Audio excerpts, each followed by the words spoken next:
కావలి నియోజకవర్గంలో రామిరెడ్డి ప్రతాప్ రెడ్డి ఏం చేసింది అందరికీ తెలుసని మాజీ ఎమ్మెల్యే రామిరెడ్డి ప్రతాప్ కుమార్ రెడ్డి అన్నారు. కుక్కలకి విశ్వాసం ఉంటుందని ఎవరో ప్రెస్ మీట్ పెట్టారని తను స్పందించాల్సిన అవసరం లేదని ఆయన పేర్కొన్నారు.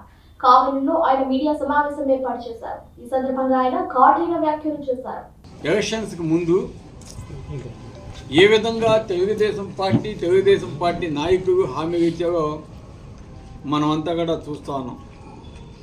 ఎందుకంటే ఈరోజు జగన్మోహన్ రెడ్డి గారి ఆశీర్వాదంతో ఒక రామాయపట్నం పోర్టు దాదాపు 2500 కోట్లతోటి రామాయపట్నం పోర్టు, అదేవిధంగా ఒక 300 కోట్లతోటి మన జువ్వదిని ఫిషింగ్ హార్బర్ వెండి కూడా కంప్లీట్, జువ్వదిని ఫిషింగ్ హార్బర్ అయితే కంప్లీట్ అయింది. అదేవిధంగా రామాయపట్నం పోర్టు ఒక బెర్త్ కూడా కంప్లీట్ చేయగలిగాం 1.5 ఇయర్లో.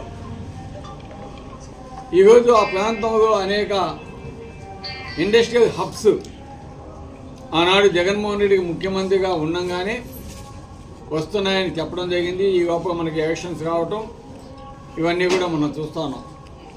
అదేవిధంగా ఆ తీర ప్రాంతంలో అనేక మంది రైతాంగం కావచ్చు, పేద రైతులు కావచ్చు, మత్స్యకారులు కావచ్చు,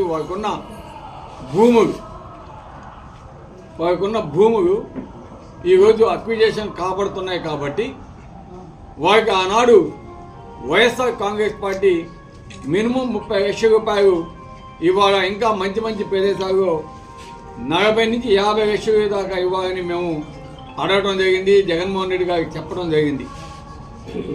కానీ ఈరోజు తెలుగుదేశం పార్టీ ఏ విధంగా చేస్తుందంటే గ్రామ సభలు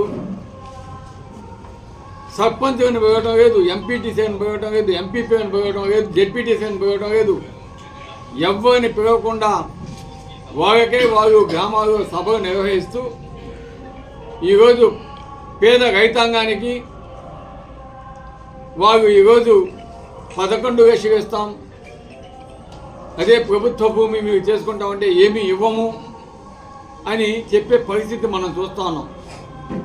అదే ఎలక్షన్స్కి ముందు ఎవరైతే ఇక్కడ శాసనసభ్యులుగా గెలిచారో వాళ్ళు ఆ గ్రామాలకు పోయి అక్కడ ఉన్న ప్రజల్ని మభ్యపెట్టి మీకు 40 నుంచి 50 లక్షలు మేము ఇప్పిస్తాము, నాది బాధ్యత అని చెప్పిన పరిస్థితి మనం అంతా కూడా చూసాం. కానీ ఈరోజు ఏ విధంగా రైతుల కాడ చీప్గా ల్యాండ్స్ కొట్టాలా, ఏ విధంగా తీసుకోవాలా అని ఈరోజు తెలుగుదేశం ప్రభుత్వం, అటు తెలుగుదేశం నాయకులు ఏ విధంగా ఉన్నారో మనం చూస్తున్నాం. ఈరోజు వారికి రైతాంగానికి మంచి రేటు ఇప్పించాల్సిన బాధ్యత నాయకుల మీద ఉంది, ప్రభుత్వం మీద ఒత్తిడి తీసుకురావాల్సిన బాధ్యత ఈరోజు ప్రజలతో ఎన్నుకోబడిన నాయకుల మీద ఉంది. అదేవిధంగా ప్రతిపక్షంగా ఈరోజు మేము కూడా మా రైతాంగానికి, మా పేద రైతాంగానికి, మా మత్స్యకార రైతులకి అందరికీ కూడా అండగా ఉండేదానికి మేమంతు ప్రయత్నం కూడా మేము తప్పకుండా వాళ్ళకి మంచి రేటు వచ్చే విధంగా ప్రయత్నాలు చేస్తాము అని ఈరోజు మీ అందరికీ కూడా తెలియజేస్తున్నాము. కావలి తీర ప్రాంతంలో ఉన్న రైతాంగానికి, ప్రజలకి, అందరికీ, అదేవిధంగా మా నాయకులకి కూడా. సో ఈరోజు ప్రజలు మీకు అధికారం ఇచ్చారు కాబట్టి, మీరు చెప్పిన మాటకు నమ్మారు కాబట్టి, మీ మాటకి మోసపోయారు కాబట్టి ఈరోజు అది చేయాల్సిన బాధ్యత మీ మీద ఉంది. అదేవిధంగా గెలిచిన నాయకులు కూడా మీ ముఖ్యమంత్రి గారిని నిలదీయాలి, మీ ప్రభుత్వాన్ని నిలదీయాలి, అడిగి మన కావలి నియోజకవర్గానికే కాదు రాష్ట్రంలో ఉన్న ప్రతి ఒక్క పేదవానికి కూడా మంచి జరిగేలాగా చేయాలని నేను తెలియజేస్తున్నాను. అదేవిధంగా కావలికి ముఖ్యమైన ఏవేవి ప్రాజెక్టు గతంలో మేము తీసుకొచ్చామో అవి కంటిన్యూ చేయాల్సిన బాధ్యత ఈనాడు ఎమ్మెల్యే గారి మీద ఉంది. వాటికి ముఖ్యంగా రైతాంగానికి సంబంధించి మరీ మేము ఎందుకు పదే చెబుతున్నామంటే అవి ఎక్కడ విస్మరిస్తే మన కావలి రైతాంగం నష్టపోద్ది, మన కావలి నియోజకవర్గ ప్రజలు నష్టపోతారు. ఆ విధంగా నష్టపోకూడదు. మన కావలి నియోజకవర్గ ప్రజలకి మంచి జరగాలి అనే పదే మేము గుర్తు చేస్తున్నాం. తప్పకుండా వాటన్నింటి కూడా నెరవేర్చాలని అడుగుతాను. ముఖ్యంగా ఈరోజు జగన్మోహన్ రెడ్డి గారు అధికారం వచ్చిన తర్వాత పెద్ద ప్రాజెక్ట్స్గా మనం చెప్పుకోదగ్గవి అటు రామాయపట్నం పోర్టు, ఇటు ఫిషింగ్ హార్బర్, అదేవిధంగా కొన్ని రోడ్లు వేయడం జరిగింది. ముఖ్యంగా కావలి బైపాస్ కెనాల్, సంగం బైపాస్ కెనాల్ చాలా ముఖ్యమైనది.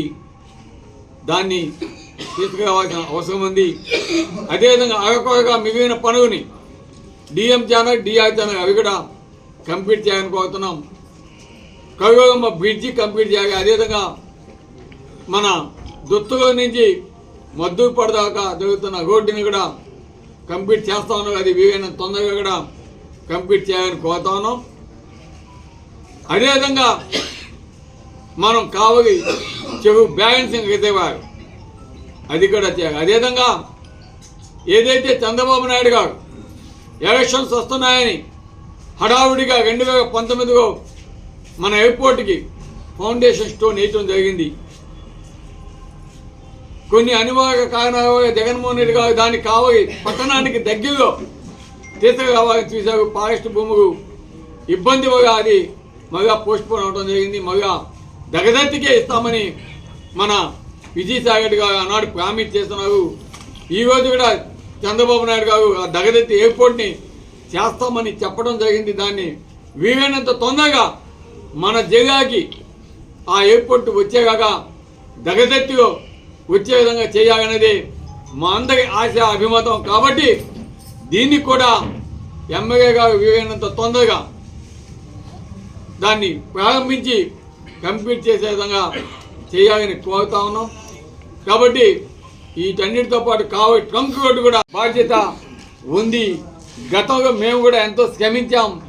జగన్మోహన్ రెడ్డి గారు రామాయపట్నం పోర్టు వచ్చినప్పుడు కూడా మా కావలి నియోజకవర్గంలో అక్విజేషన్ చేసుకోలేదు. మా కావలి నియోజకవర్గంలో కూడా ఈ అభివృద్ధిలో భాగం కావాలి, ఇక్కడెక్కడ పరిశ్రమలు కావాలి అని మేము అడగడం జరిగింది. అదేవిధంగా రైతాంగానికి మంచి గిట్టుబాటు ధర, అంటే ఎకరానికి 30కి తగ్గకుండా రేటు 30 లక్షల దాకా ఇవ్వాలి అని ఆ రోజు అడగడం జరిగింది కూడా. కాబట్టి ఈరోజు తప్పకుండా ప్రతి ఒక్కరు కూడా మన రైతాంగానికి మంచి జరిగే విధంగా చర్యలు తీసుకోవాలని గౌరవ ఎమ్మెల్యేకి తెలియజేస్తున్నాం, ముఖ్యమంత్రి గారు కూడా తెలియజేస్తున్నాం. అదేవిధంగా ఆ విధంగా చేయని ఎడగా తప్పకుండా ఆ రేటు సాధించేదానికి మా వంతు ప్రయత్నం ప్రతిపక్షంగా మేము కూడా చేస్తాం, రైతాంగానికి అండగా ఉంటామని కూడా తెలియజేస్తున్నాం. ఎందుకంటే ఈరోజు రాష్ట్రంలో చంద్రబాబు నాయుడు గారు ఏవైతే సూపర్ 6 అని హామీ ఇచ్చారో వాటిలో ఒక్క పెన్షన్ తప్ప మిగతావి ఏవి కూడా నేను చెయ్యలేనని ఎలక్షన్స్ ముందు హామీ ఇచ్చి ఈరోజు చెయ్యలేనని చెప్పటం సిగ్గుచేటని కూడా తెలియజేస్తా ఉన్నాం. మామూలుగా కుక్కలు బాగా విశ్వాసంగా ఉంటాయి. ఈరోజు ప్రెస్ మీట్ పెట్టామంటే ఇంకా వాళ్ళ గురించి నేను మాట్లాడాల్సిన అవసరం లేదు. కావలి నియోజకవర్గ ప్రజలకి ప్రతి ఒక్కటి తెలుసు. కాబట్టి అది ప్రజలే వాళ్ళ గురించి మాట్లాడతారు సెంటర్స్లో.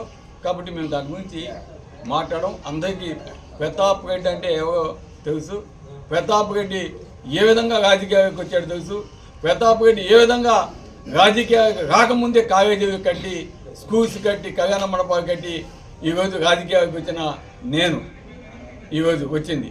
కాబట్టి ఎవరు ఏం చేశారు, ఏ విధంగా ఇది చేసింది ప్రతి ఒక్క మీడియా సోదరులే కాదు, కావలి నియోజకవర్గ ప్రజలే కాదు, రాష్ట్రం అంతటా కూడా తెలుసు.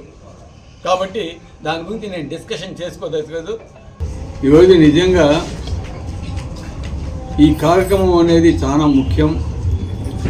విద్యార్థుల భవిష్యత్తు ఈరోజు చదువు మీద ఆధారపడి ఉంటుంది. కాబట్టి వాళ్ళ భవిష్యత్తు బాగుండాలని ఒక మంచి ఉద్దేశంతో జగన్మోహన్ రెడ్డి గారు రాష్ట్రం అంతటా కూడా ఈ ఫీజు రింబర్స్మెంట్ మీద ధర్నా కార్యక్రమాన్ని పెట్టాలని ప్రయత్నం చేయటం, రెండవసారి కూడా ఇది పోస్ట్పోన్ కావడం నిజంగా బాధాకరమైన విషయం. తప్పకుండా దీన్ని డేటు ఐ థింక్ 12వ తారీఖు అని ఇంకా టెంటేటివ్గా తెలుస్తుంది. కానీ అది తొందరలో ఆ డేట్ కూడా ప్రకటిస్తారు. ప్రకటించిన తర్వాత ఆ డేట్లో ఏదైతే జగన్మోహన్ రెడ్డి గారు నిర్ణయం తీసుకుంటారో మా పార్టీ అధ్యక్షుడు మాజీ ముఖ్యమంత్రి గారు దానికి అనుగుణంగా ఆ రోజు మన జిల్లాలో పెద్ద ఎత్తున ఈ కార్యక్రమం పార్టీ నాయకులు కార్యకర్తలు విద్యార్థులు వాళ్ళ తల్లిదండ్రులు అందరి సమక్షంలో ఈ కార్యక్రమం జరగద్దని కూడా తెలియజేస్తాను.